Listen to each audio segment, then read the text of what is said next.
Hello, everyone. Welcome to REACHA Dialogues. Today with us, we have Mr. George Polsky. First of all, I would like to welcome him. Thank you so much, George, for taking out time from your busy routine. I really appreciate this, and I look forward to this discussion. To the audience, I'll quickly start by giving a quick introduction about George. Um, George is the Street Squash founder and chief executive. Street Squash is based in New York City. George graduated from Harvard University in 1992, where he was also an active squash player. He was the co-captain of the team 3 times, and the team also won the national championship 3 times under his leadership. He played squash for the US national team in 1997 for the Maccabee Games. After that, he went on to pursue his higher education from New York University School of Social Work in 1999, and currently is a certified social worker in New York. On top of these, George is also a very active squash player, and mind you, he's very good at squash. So thank you, George, again for taking out time and coming on this dialogue and willing to contribute. Thank you. I'll quickly start by also giving you a quick intro what this dialogue is and why I created. So basically, the reason I created REACHA Dialogues was to bring people from different backgrounds who have had different stories and different life journeys, and who I can bring on this platform, who can share these experiences. And the learnings that are coming out of these journeys or experiences, I feel could be very beneficial to people who are listening to these. Oftentimes myself and also other people, we get stuck, and sometimes it's difficult to find meaning in life. So I feel it's best if we, listen to other people's story and, what they have learned through their experiences. And if that we can, like in some way adopt in our personal or professional capacity, and which can help us, like make our lives more meaningful and happier. So again, thank you, George. And let's deep dive into the topics that I have for you. So firstly, George, can we touch upon some of the main learnings that you had at Harvard and as you were growing up? And how did these lead you to think about entering into the social sector and creating street squash? So before I answer your question, Mudit, just thank you for having me here, and I'm honored to be invited and participate. And the premise that you just explained for doing these interviews, I think is wonderful and smart, and it's a big world. Yeah. And it's great to hear just other people's experiences. And so anyway, thank you for having me. For sure. Yeah. To answer your question, I would say that my exposure to the idea of working with others and trying to help others probably started in my high school, where they had service to others and to the community. Getting outside of yourself was part of the culture of the school. I mean, it was a serious academic place, but it was also ingrained. So you had to do community service. And this is many years ago, so I'm not sure how many schools did that. So I believe you had to fulfill a certain number of hours before you graduated. So I remember there actually in my summers working in a hospital.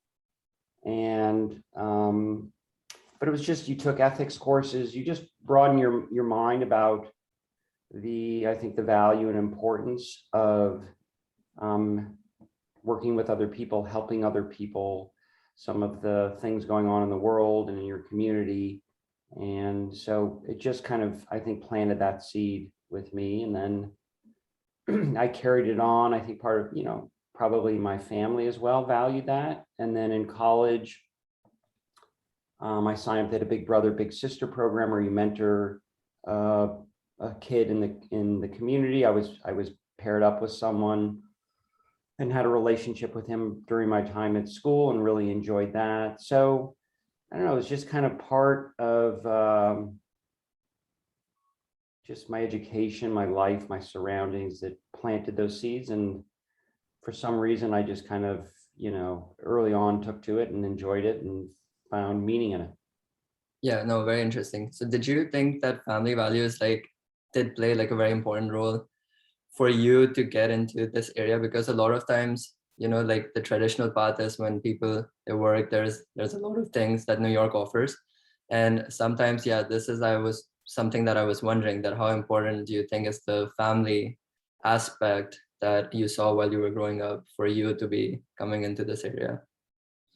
Well, it's an interesting question because I have four siblings, and none of them chose my path.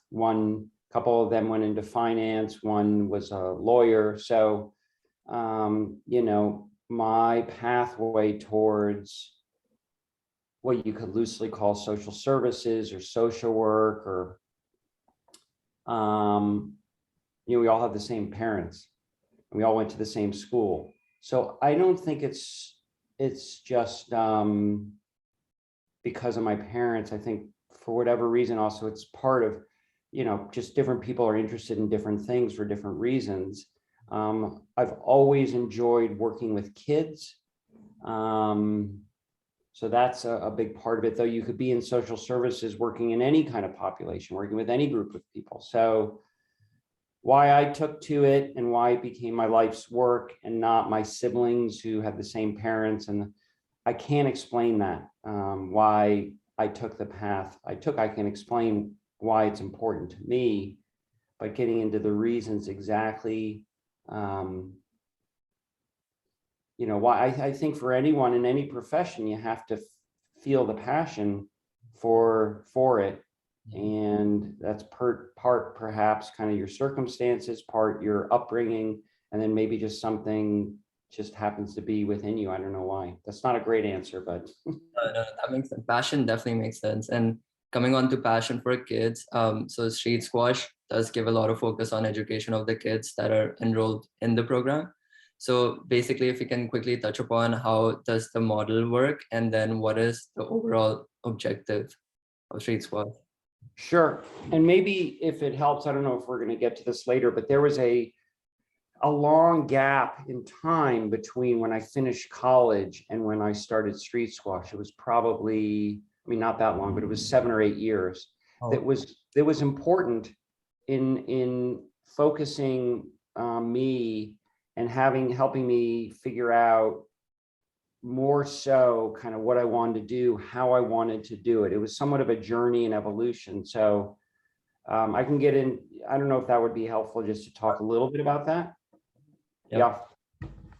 So after college, I don't even know why, but I decided I wanted to teach, and I enjoyed teaching. And I was a Spanish literature major in college. I'd taken Italian. I always liked languages.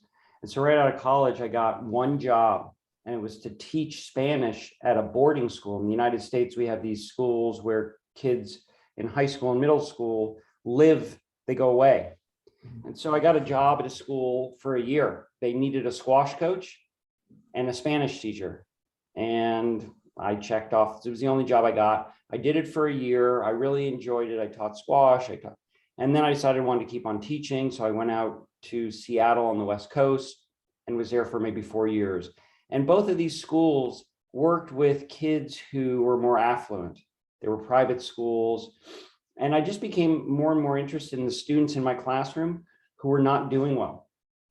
And I started, there were kids who were very smart coming into class and getting 60s and 70s on their tests. And I started thinking, what is getting in the way? What's going on in their lives that is getting in the way of them doing better in school? Something is going on. It's not because they're not smart enough. It's not because they don't know how to do the work. There's something else that's getting in. So I just became interested in understanding the barriers. And so then someone recommended that I go back and get a master's in social work, which kind of exposes you to these kinds of questions. Yeah. So I went back to New York. I went to NYU, as you referenced, to get my master's in social work. And it's a 2-year degree. And as part of the degree, you do field work. So in each of your 2 years, you're placed at an agency in New York. And my first year, I was put in a school, a public school in East Harlem, where I did counseling, one-on-one counseling with like first, second, third graders. So I would 3 days a week go up to the school and work with kids. And my room with them for kind of this mental health therapy was in a closet. And I talked to them, and all the while you're taking classwork, informing about this kind of stuff. And then my second year placement, I went to a hospital in Elmhurst, Queens. And I was in a walk-in clinic for high school kids, but I was also in the psychiatric emergency room for kids. So where kids were taken out of school or whatever by the cops, and they would be brought in. Yeah.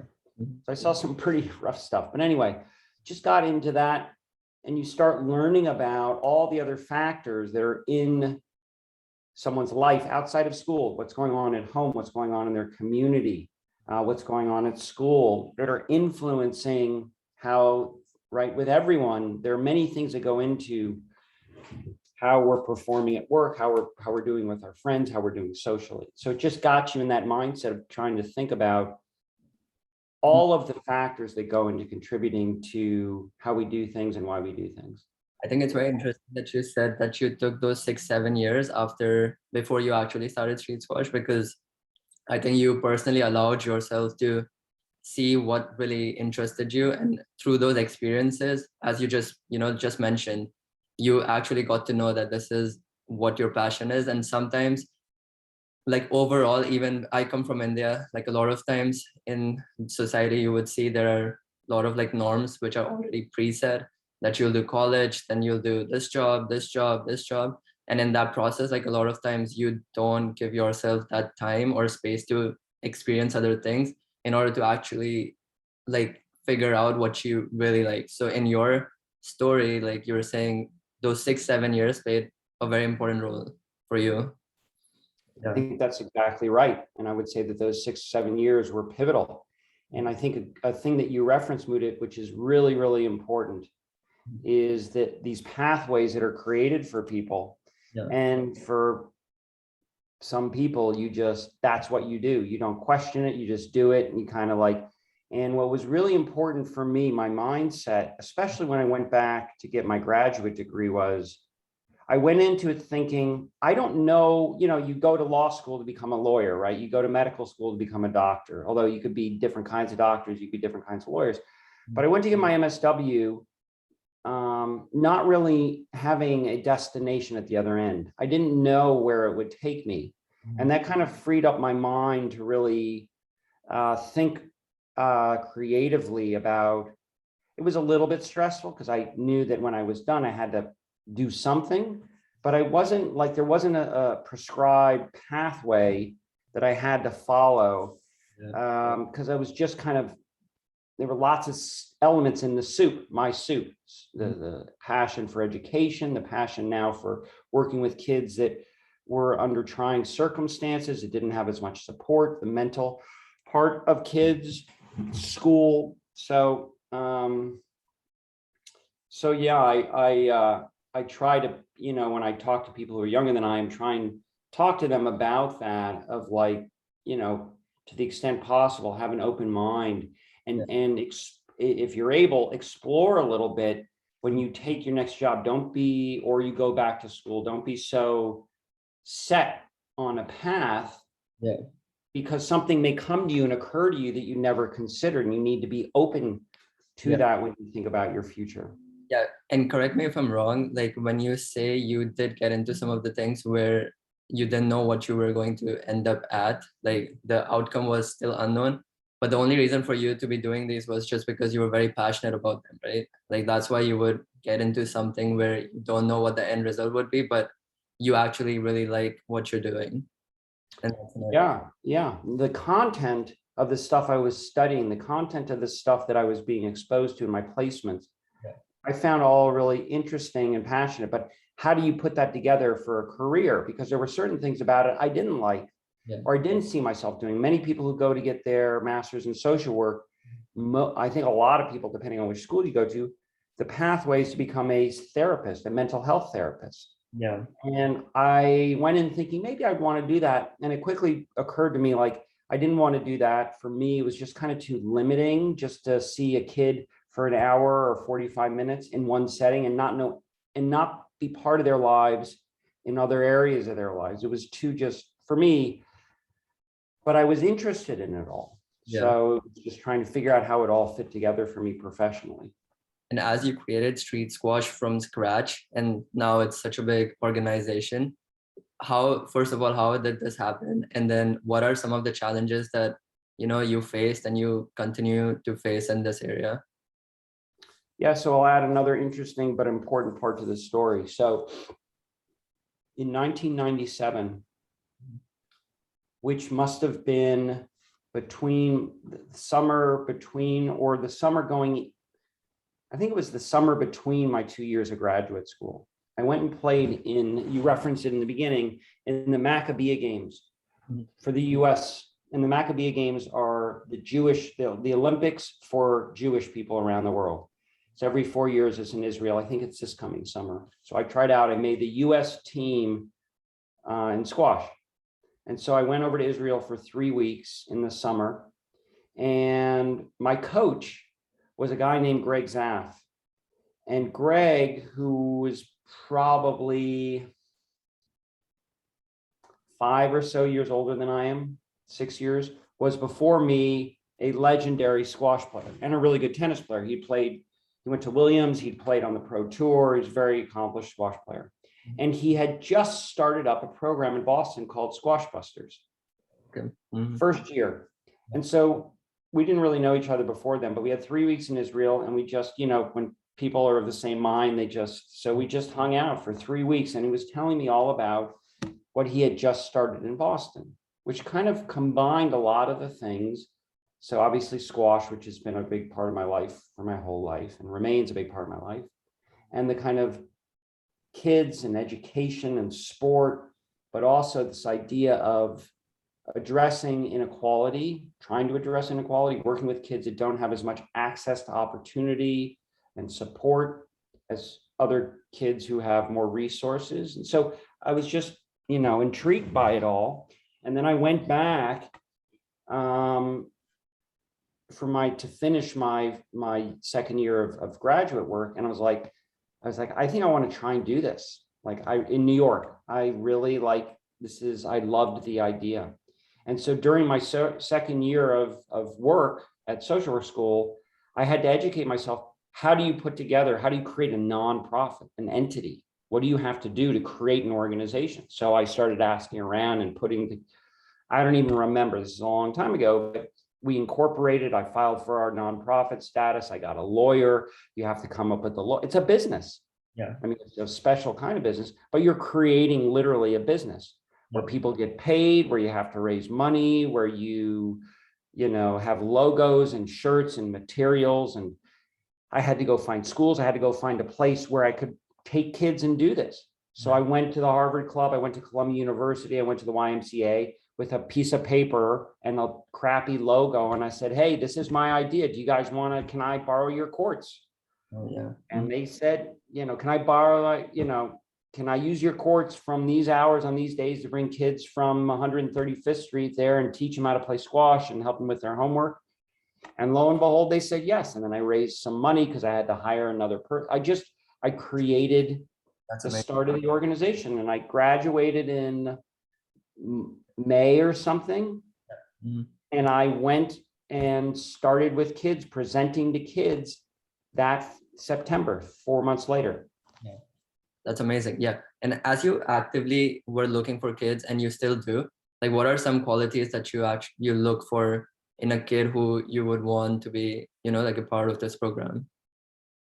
So we get most of our kids from partner schools up in Harlem, which is where our facility is based.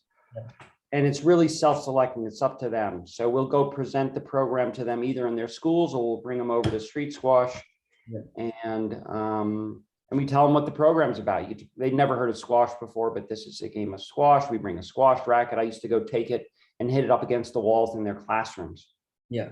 Okay. And you try and kind of sell it to them. You get to be on a team, and then you tell them about we're going to help you with your homework. We're going to help you get to college, stuff like that. And then it's up to them to decide if they want to try and be a part of it. And a lot of them also can continue playing squash at colleges too, right? They can get recruited, and they all can. Yeah. I mean, the relatively few compared to the total number of participants end up playing college squash, because it's hard to play college squash, right? You got to be a good squash player. You also have to have the grades. But we've had over the years, lots of kids, probably, I don't know, over the past 20 years, probably 40, 50 kids who've gone on to play college squash. Awesome. Yeah. So personally, I'm like a big advocate of fitness. And now I've seen you, I've observed you. You are a very active squash player. You're, coming, playing very often, very high pace. So now, how has playing a sport helped you or continue to help you in your life with the things that you do around? Yeah. Well, first of all, thank you for the compliment. You still run me around pretty good, but for an old man, I'll take it. Squash is just such an important part of my life. I started playing when I was 8. I'm 53, so that's 45 years I've been playing. And it was important for me growing up. Yeah. I played in college. It was important then. And then since college, I've been playing pretty actively for the past, 30 years. Mm-hmm. And I think it just has so many great things about it. The first you speak about is fitness. I'm a big believer that, especially as you get older, it's so important to be active and fit for all the obvious reasons of what exercising means. To me, obviously, squash is such a great way to exercise. First of all, the fitness required is like no other sport. And then also for me, like the idea of riding a stationary bike for a half an hour is the worst thing in the world. So I'm stating the obvious, but it's just, and then you get to meet just wonderful people like you I would have never met from a different place in the world with different, so, and as you know as well, it's just a relatively small, close community, where, at least in my experience, like I could go to any city in the world and I could find a squash game. Mm-hmm. And it's that, in my experience, I found is that kind of community. So it's I think in the end, to me, it's about the community and the friendships that are just really, really special to me. Okay. And it generally attracts, not always, but generally attracts like good people. Not always, but generally speaking, good people. No, I definitely 100% agree with you and resonate on that one with you. And yeah, not taking too much time, one last topic is, there's often times in life there's difficult situations where there's a lot of pressure and outcome might be uncertain, and like people panic. I've found myself personally in a lot of these situations. So based on your experiences, like through life, how have you dealt with these situations and how would you advise, like one can deal with so that they can sort of be detached and still continue to focus with what they have? Yeah. I think my answer may not be, well, I don't think there's a right or wrong answer. Yeah. I can tell you professionally, if I look back over the past 22 years, there have been so many times when doors have been closed, so many times when someone might have said, well, I'm sorry, I can't, it sounds like a great idea, I can't help you. Just the whole idea of creating this and getting it off the ground. If I look back and think, God, I tried to do that, that's a pretty, there are taller orders than that, but like, where would you even start? I was relatively young. How do you figure it out? How do you convince all these different parties? How do you convince people to give money? How do you convince the Harvard Club or Columbia University to let kids come in during prime hours? How do you find schools that will say, yeah, I'll do that, principals that will do that? And then when we built our facility, which was a $13 million campaign to raise that much money to build our home up in Harlem, that's a big idea. And how do you go raise that money? How do you find the property? How do you build? So there have been major challenges all along the way. And very often I feel many, many times where you come into contact with people where you need their help or you need something from them. And they say, I'd love to, but I'm sorry, I can't, or no, this is too difficult, or it's sorry, we can't do that. Yeah. And I think for me, I I know that I possessed throughout that time, I think just a determination. Yeah. It wasn't an option as I look back at myself during all this, that this wasn't going to happen. Yeah. And so for me, it's, I think, largely about one's attitude and one's perseverance and one's tenacity. Yeah. To say, I am going to get this done. I'm sure you've seen people on the squash court who are tenacious competitors. They're just not, I happen to be a good competitor, but not a great competitor on the squash court. But with street squash, I feel like I'm going to make it happen. I don't care how many people tell me no. I'm just going to make it happen. I'm going to keep knocking. I'm not going to stop.